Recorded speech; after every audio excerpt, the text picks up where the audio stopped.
ಮಡಿಕೇರಿಯ ಭಾರತೀಯ ವಿದ್ಯಾಭವನದಲ್ಲಿ ಕಳೆದ 25 ವರ್ಷಗಳಿಂದ ನಿರಂತರ ಯೋಗಾಭ್ಯಾಸದಲ್ಲಿ ತೊಡಗಿಸಿಕೊಂಡಿದ್ದ ಯೋಗ ಭಾರತಿ ಸಂಸ್ಥೆಯ ರಜತ ಮಹೋತ್ಸವ ಕಾರ್ಯಕ್ರಮ ಅರ್ಥಪೂರ್ಣವಾಗಿ ಜರುಗಿತು. ನಗರದ ರೆಡ್ ಬ್ರಿಕ್ಸ್ನ ಸತ್ಕಾರ ಸಭಾಂಗಣದಲ್ಲಿ ನಡೆದ ರಜತ ಮಹೋತ್ಸವ ಕಾರ್ಯಕ್ರಮದಲ್ಲಿ ಮುಖ್ಯ ಅತಿಥಿಯಾಗಿ ಪಾಲ್ಗೊಂಡು ಮಾತನಾಡಿದ ಹಿರಿಯ ಪತ್ರಕರ್ತ ಜಿ. ಚಿದ್ವಿಲಾಸ್, ಯಾವುದೇ ಒಂದು ಧರ್ಮಕ್ಕೆ ಸೀಮಿತವಾಗಿಲ್ಲದ ಯೋಗವು ಮನುಷ್ಯನ ಶಾರೀರಿಕ ಮತ್ತು ಮಾನಸಿಕ ಸಮತೋಲನಕ್ಕೆ ಅತ್ಯಂತ ಪರಿಣಾಮಕಾರಿಯಾಗಿದೆ. ಇಂಥ ಯೋಗ ವಿದ್ಯೆಯಿಂದ ಶಾಲಾ ಕಾಲೇಜುಗಳಲ್ಲಿ ಕಡ್ಡಾಯವಾಗಿ ಕಲಿಸುವಂತಾಗಬೇಕೆಂದರು. ಭಾರತೀಯ ವಿದ್ಯಾಭವನದ ಕೊಡಗು ಘಟಕದ ಅಧ್ಯಕ್ಷ ಕೆ. ಎಸ್. ದೇವಯ್ಯ ಅವರು ಮಾತನಾಡಿ, ಭಾರತದ ಯೋಗ ವಿದ್ಯೆಯಿಂದ ವಿದೇಶಿಯರು ಕಲಿತು ಇಂದು ಅವರೇ ಯೋಗ ಶಿಕ್ಷಕರಾಗಿ ಸಹಸ್ರಾರು ಮಂದಿಗೆ ಯೋಗವನ್ನು ಬೋಧಿಸ್ತಾ ಇದ್ದಾರೆಂದರು. ಯೋಗ ಭಾರತಿ ಸಂಸ್ಥೆಯ ಪೋಷಕರಾದ ಡಾಕ್ಟರ್ ಎಂ. ಜಿ. ಪಾಟ್ಕರ್ ಅವರು ತಮ್ಮ ಅಭಿಪ್ರಾಯ ವ್ಯಕ್ತಪಡಿಸಿ ನಿರಂತರ ಯೋಗಾಭ್ಯಾಸ ಮಾಡುವಂತೆ ಕರೆ ನೀಡಿದರು.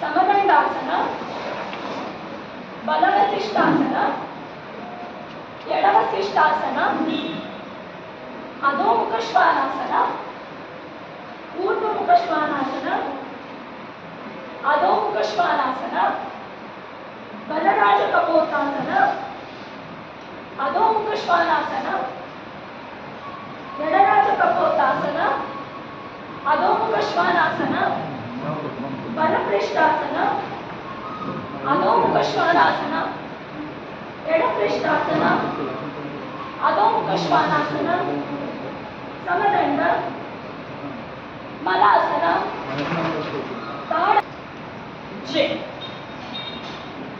एक, दो, तीन, सीधे,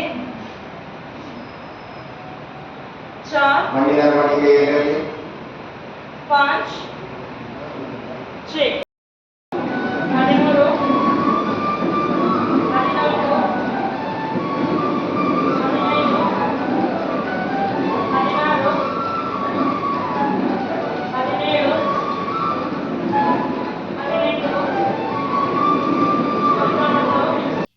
ಜಿಲ್ಲಾ ಆಯುಷ್ ಅಧಿಕಾರಿ ಡಾಕ್ಟರ್ ಶೈಲಜಾ ಜೂನ್ 21ರಂದು ಮಡಿಕೇರಿಯ ಕಾವೇರಿ ಹಾಲ್ನಲ್ಲಿ ಬೆಳಗ್ಗೆ 6 ಗಂಟೆಗೆ ವಿಶ್ವ ಯೋಗ ದಿನಾಚರಣೆಯ ಕಾರ್ಯಕ್ರಮಗಳಿದ್ದು ಆಸಕ್ತರು ಪಾಲ್ಗೊಳ್ಳುವಂತೆ ಕರೆ ನೀಡಿದರು. ಯೋಗಾಭ್ಯಾಸದಿಂದ ಉತ್ತಮ ಆರೋಗ್ಯ ಪಡೆಯುವ ಬಗ್ಗೆ ಜಿಲ್ಲಾ ಆಯುಷ್ ಇಲಾಖೆಯ ವೈದ್ಯಾಧಿಕಾರಿ ಡಾಕ್ಟರ್ ಅರುಣ್ ಮಾಹಿತಿಯನ್ನು ನೀಡಿದರು.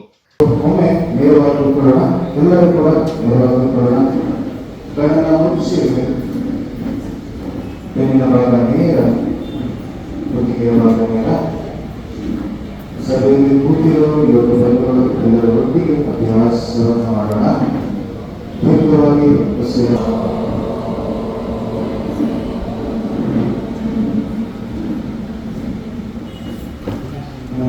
ದೀರ್ಘವಾಗಿ ಒಳಗೆ ಜನರು ದಯವಿಟ್ಟು ಮಾಡಬೇಕು.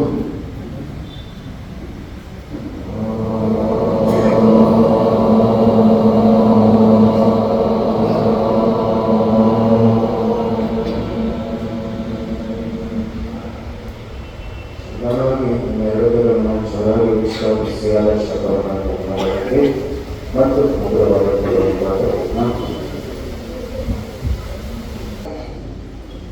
ಯೋಗ ಭಾರತಿ ಯೋಗ ಕೇಂದ್ರವು 2001ರಲ್ಲಿ ನಗರದ ಓಂಕಾರೇಶ್ವರ ದೇವಾಲಯದ ಬಳಿ ಇರುವ ಭಾರತೀಯ ವಿದ್ಯಾಭವನದಲ್ಲಿ ಆರಂಭವಾಗಿರುತ್ತದೆ.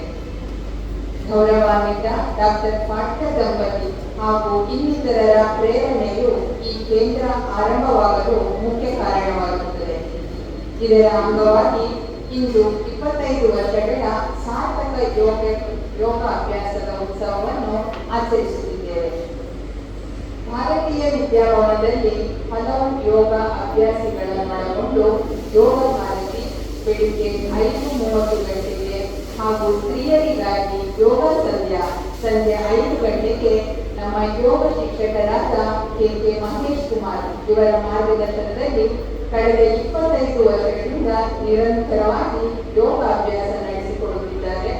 ಹಾಗೆ ಈ ಕೇಂದ್ರದ ವತಿಯಿಂದ ಮಡಿಕೇರಿ ಹಾಗೂ ಇನ್ನಿತರ ಶಾಲೆ ಕಾಲೇಜುಗಳ ಹಾಗೂ ಮೆಡಿಕಲ್ ಕಾಲೇಜು ಸೇರಿದಂತೆ ಯೋಗಾಭ್ಯಾಸ ನಡೆಸಿಕೊಟ್ಟಿರುತ್ತಾರೆ. ಪ್ರತಿ ವರ್ಷದ ರಥಸಪ್ತಮಿಯಂದು ಮಡಿಕೇರಿ ನಗರದ 106 ಯೋಗ ಮಕ್ಕಳೊಂದಿಗೆ 108 ಸೂರ್ಯ ನಮಸ್ಕಾರಗಳು ಹಾಗೂ ಪ್ರತಿ ತಿಂಗಳ 2ನೇ ಶನಿವಾರದಂದು ರಾಜಸೀಟ್ ಉದ್ಯಾನವನದಲ್ಲಿ 108 ಸೂರ್ಯ ನಮಸ್ಕಾರ ಅಭ್ಯಾಸವು ಕಳೆದ 10 ವರ್ಷಗಳಿಂದ ನಡೆಯುತ್ತಿದೆ. ಮಡಿಕೇರಿಯಲ್ಲಿ ಯೋಗ ಭಾರತಿ ಸಂಸ್ಥೆಯಿಂದ ಸ್ಥಾಪನೆ ಮಾಡಿ 25 ವರ್ಷಗಳ ಕಾಲ ನಿರಂತರ ಯೋಗ ಶಿಕ್ಷಣ ನೀಡುತ್ತಾ ಬಂದಿರುವ ಯೋಗ ಭಾರತಿ ಸಂಸ್ಥೆಯ ಪ್ರಾಚಾರ್ಯ ಕೆ ಮಹೇಶ್ ಕುಮಾರ್ ಅವರು ಸಂಸ್ಥೆ 25 ವರ್ಷಗಳಿಂದ ಸವೆಸಿದ ಕುರಿತು ಮಾಹಿತಿಯನ್ನು ನೀಡಿದರು.